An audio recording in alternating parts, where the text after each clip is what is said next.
Degradation of the environment and human poverty are not inevitable destinies. Toribio experienced and saw this firsthand in his own village community back home. Lives and landscapes can change, and they can change in a short period of time. Here in Tanzania, it must be possible as well. Notola nada magunia ba atano. Toribio feels the responsibility to share the lessons learned with those still trapped in circumstances that he also once endured. Ila kama hamna tabadilishaje? The concept starts with the people's desire for change, motivating them through community and village challenges to bring about the kind of change that they would like to see. Mabadiliko ni mazingira yarudi ili kwa sababu mazingira yakiwa mazuri kwa baadaye tutaje kupata mafanikio makubwa sana, kwa sababu hii miti itaje kutusaidia sana, matunda haya na hii miti ambao itaje kutusaidia sana. Cha msingi hapa ni kutusaidia tu mbegu iendelee kupandwa kwa wingi ili watu waanze kupanda miche ya miti kwa wingi zaidi.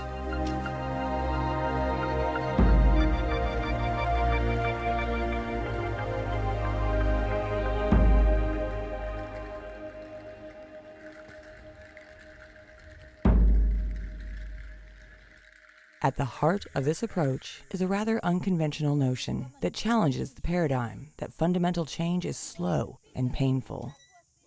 Wim van Emmerzeel, the architect of the methodology, saw that a more playful approach with a challenge and competition at its center is able to mobilize and motivate far more than anything he has tried in more than 25 years as a development expert.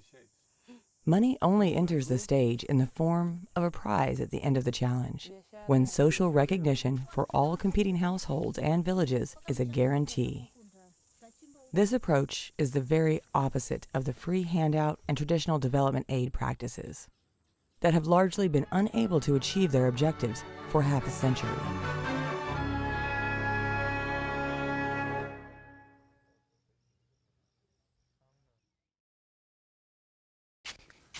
Mafuriko kutoka huko juu, mashamba kutokuwa na kontua. Tupate barabara ya kudumu, namna ya kulidhibiti hili korongo. Nadhani ingekuwa ni jambo la msingi sana.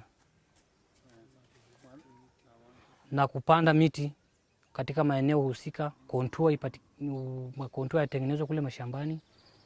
Basi nadhani kwa namna moja ama nyingine tutakuwa tumeokoa.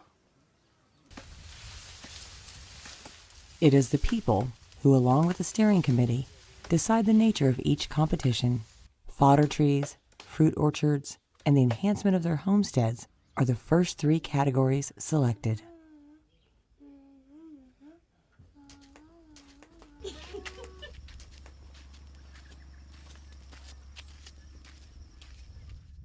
Kitu nitakachofanya kubadilisha mazingira ni kwamba nipande miti na pia niweze kujenga nyumba imara.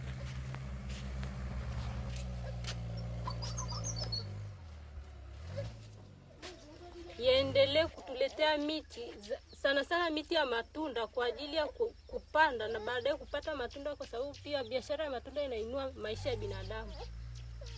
Na hata pia aina ya miti tunayepewa wajaribu tena kuongeza. For Dakno, Wim, and Toribio, facilitating this process, finding the seeds to restore a landscape that has long been degraded, is their biggest challenge. They are touring research laboratories and seed propagation centers to find the raw material for the new ecological infrastructure.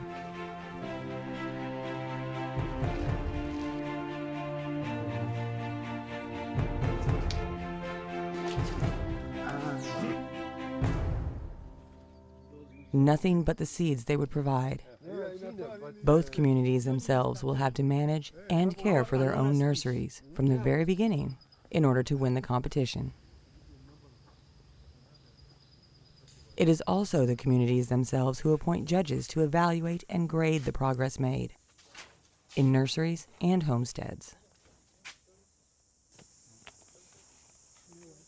kazi ya ujaji tunajaji ili tulivyohamasishwa tukishajaji hapa tunaanza kwenye nyumba, tunakuja afya, tunakuja umwagiliaji na mazao na malisho na udhibiti wa mifugo na utunzaji wa misitu. Kazi ya ujaji tunatembelea, tunakuja kwenye nyumba kama ya huyu, tunamuuliza, tunaangalia nyumba yake kama mara ya kwanza alikuwa hajaboresha.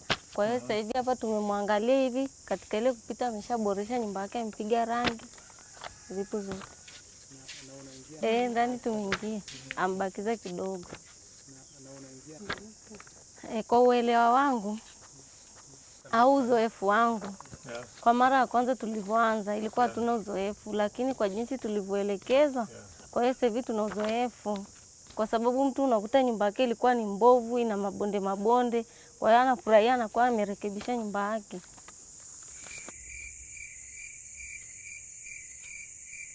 Motivated to win, thousands of seedlings are being cared for. Vilima Vitatu, challenged by high levels of salinity in their irrigation water, lags slightly behind, while Sorami is already able to dispatch a first generation of newly raised trees.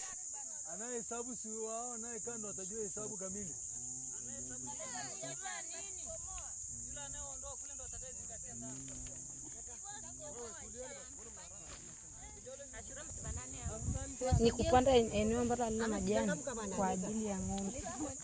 Kulingana na kitongoji tunagawa miche kutokana na idadi ya watu walioshiriki kufanya kazi. 200 wanaofanya kazi mahali wanaoshiriki hapa 220.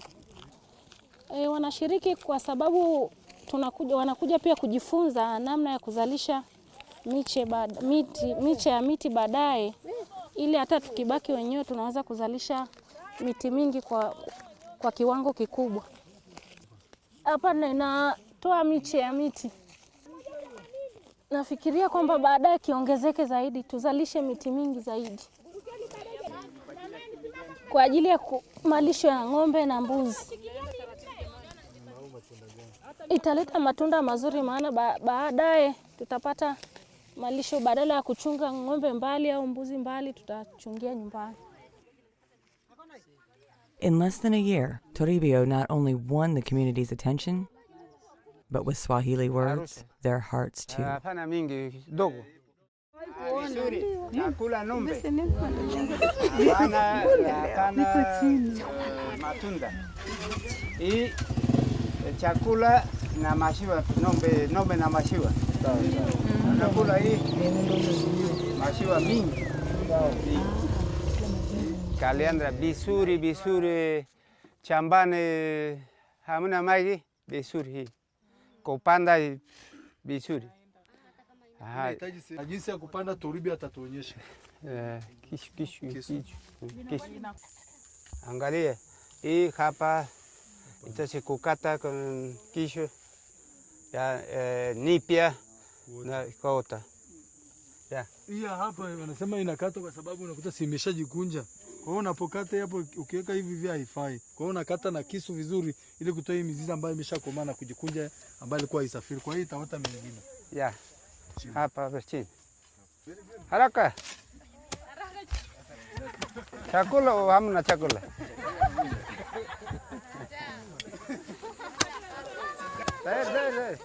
The first seeds of landscape restoration have been sown, and the number of people from both communities joining the challenge increases each day. In the first year alone, 1,000 households have registered. This means that nearly 200,000 trees could already have been raised and transplanted to private or community lands. In the upcoming episode, we will journey to a place where trees are already firmly rooted in the ground and people have lifted themselves to greater prosperity through an environment that they themselves restored. We will see Toribio's home country and the farms and valleys of Peru, where the concept first originated.